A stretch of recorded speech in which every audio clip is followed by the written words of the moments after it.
ಈ ಹುಟ್ಟುಹಬ್ಬದ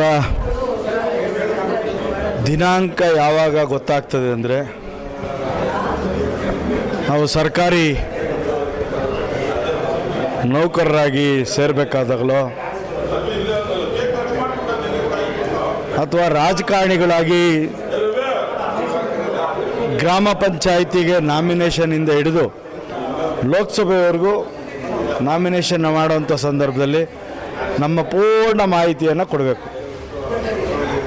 ಎಲ್ಲಿ ಹುಟ್ಟಿದ್ವಿ, ಎಷ್ಟನೇ ವರ್ಷ, ಎಷ್ಟೆಷ್ಟು ಆಸ್ತಿ ಇದೆ, ಎಷ್ಟೆಷ್ಟು ಅಂತಸ್ತಿದೆ ಎಲ್ಲ ಕೊಡುವಂಥ ಆ ಸಂದರ್ಭ ಇವತ್ತು ಎಲ್ರಿಗೂ ಹುಟ್ಟಿದ ಹಬ್ಬ ಅನ್ನೋದು ಒಂದು ಮಾದರಿ ಆಗಿಬಿಟ್ಟಿದೆ.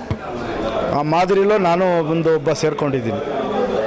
ಇಂಥ ಒಂದು ಸುಸಂದರ್ಭದಲ್ಲಿ ನಾನು ಬೆಳಿಗ್ಗೆ ತಾಯಿ ಬನಶಂಕರಮ್ಮನಲ್ಲಿ ಭಗವಂತನಲ್ಲಿ ಪ್ರಾರ್ಥನೆ ಮಾಡಿರೋದಿಷ್ಟೇ, ಈ ವರ್ಷ ಒಳ್ಳೆ ಮಳೆ ಬೆಳೆ ಆಗಲಿ,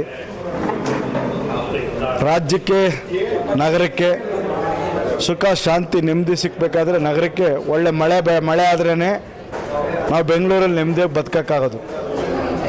ರೈತಾಪಿ ವರ್ಗದ ಮಕ ಹಸನಾಗಿದ್ದರೆ ನಾವು ಜೀವನ ಮಾಡೋದಕ್ಕೆ ಸಾಧ್ಯ. ಆಮೇಲೆ ಶಾಂತಿ, ಏಕೆಂದರೆ ಈ ವರ್ಷ ಉಗಾದಿ ಹಬ್ಬ ಮತ್ತು ರಂಜಾನ್ ಎರಡು ಒಟ್ಟಿಗೆ ಬಂದಿದೆ. ರಂಜಾನ್ ಮತ್ತು ಉಗಾದಿ ಹಬ್ಬದ ಮಧ್ಯದಲ್ಲಿ ಎಲ್ಲರೂ ಸುಖ ಶಾಂತಿಯಾಗಿರಬೇಕು, ಅದನ್ನು ಕರುಣಿಸು ತಾಯಿ ಭಗವಂತ ಅಂತ ಪ್ರಾರ್ಥನೆಯನ್ನು ಮಾಡಿದ್ದೀನಿ. ಮತ್ತೊಂದು ಈ ಒಂದು ವಿಶ್ವಾಸ ಇದೆಯಲ್ಲ, ಈ ವಿಶ್ವಾಸಕ್ಕೆ ಬೆಲೆ ಕಟ್ಟಕ್ಕೆ ಸಾಧ್ಯನೇ ಇಲ್ಲ.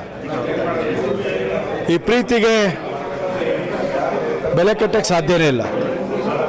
ಎಲ್ಲರೂ ಬಂದು ನನಗೆ ಶುಭ ಕೋರ್ತಾ ಇದ್ದಾರೆ. ರಾತ್ರಿ 12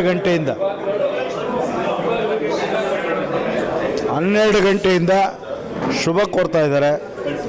ಈ ಪ್ರೀತಿ ವಿಶ್ವಾಸನ ಉಳಿಸ್ಕೊಳ್ಳೋಂಥ ಶಕ್ತಿ ನನಗೆ ಕೊಡಲಿ ಅಂತೇಳಿ ತಾಯಿ ಬನಶಂಕರಮ್ಮನಲ್ಲಿ ಭಗವಂತನಲ್ಲಿ ನಾನು ಪ್ರಾರ್ಥನೆ ಮಾಡಿದ್ದೀನಿ.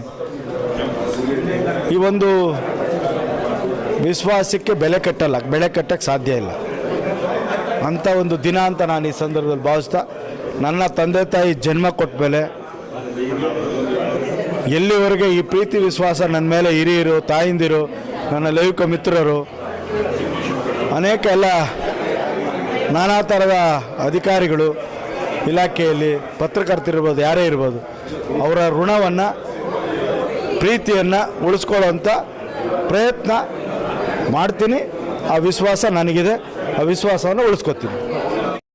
ನನ್ನ ಆತ್ಮೀಯ ಸ್ನೇಹಿತರಾಗಿರ್ತಕ್ಕಂಥ ಎಚ್ ಬಸವರಾಜರವರ ಜನ್ಮದಿನಕ್ಕೆ ಪದ್ಮನಾಭನಗರ ವಿಧಾನಸಭಾ ಕ್ಷೇತ್ರದ ಎಲ್ಲ ಕಾರ್ಯಕರ್ತರ ಪರವಾಗಿ ಹೃತ್ಪೂರ್ವಕವಾದಂಥ ಜನ್ಮದಿನೋತ್ಸವದ ಶುಭಾಶಯಗಳನ್ನು ಕೋರಕ್ಕೆ ಇಷ್ಟಪಡ್ತೀನಿ. ಹೊರನಾಡು ತಾಯಿ ಅನ್ನಪೂರ್ಣೇಶ್ವರಿ ಆಶೀರ್ವಾದ, ಬನಶಂಕರಮ್ಮನ ಆಶೀರ್ವಾದ ಬಸವರಾಜವ್ರ ಮೇಲೆ ಇರಲಿ, ಇನ್ನು 100 ಕಾಲ ಬಾಳಲಿ. ಮುಂದೆ ನಡೆಯುವ BBMP ಚುನಾವಣೆಯಲ್ಲಿ ಮೊದಲನೇ ಅವಧಿಯ 2.5 ವರ್ಷಗಳ ಮೊದಲನೇ ಮಹಾಪೌರರಾಗಿ ಅವರು ಅಧಿಕಾರವನ್ನು ಸ್ವೀಕರಿಸುವಂಥ ಆಶೀರ್ವಾದ ತಾಯಿ ಅನ್ನಪೂರ್ಣೇಶ್ವರಿ ಮತ್ತು ಬನಶಂಕರಮ್ಮ ಕೊಡಲಿ ಅಂತ ಹೇಳಿ, ಆ ಎಲ್ಲ ಅರ್ಹತೆಗಳು ಅವ್ರಿಗಿದೆ. ಅಂಥದ್ದೇ ನಿಟ್ಟಿನಲ್ಲಿ ಅವರು ಕೆಲಸ ಮಾಡಲಿ, ತಾಯಿ ಆಶೀರ್ವಾದ ಅವ್ರಿಗಿರಲಿ ಅಂತ ಹೇಳಿ ಮತ್ತೊಮ್ಮೆ ಹೊಸದಾಗಿ ನಡೆಯುವಂಥ BBMPಯ 2.5 ವರ್ಷಗಳ ಅವಧಿಯ ಮೊದಲ ಮಹಾಪೌರರಾಗಿ ಅವರು ಆಯ್ಕೆಯಾಗೋದ್ರಲ್ಲಿ ಸಂದೇಹ ಇಲ್ಲ. ಅದಕ್ಕೆಲ್ಲ ರೀತಿಯ ಸಹಕಾರ ನಮ್ಮಿಂದನೂ ಇರುತ್ತೆ. ತಾಯಿಯಲ್ಲಿ ಕೂಡ ನಾನು ಎಲ್ಲ ರೀತಿಯ ಪ್ರಾರ್ಥನೆಯನ್ನು ಮಾಡ್ತೀನಿ ಅಂತ ಹೇಳಕ್ಕೆ ಇಷ್ಟಪಡ್ತೀನಿ.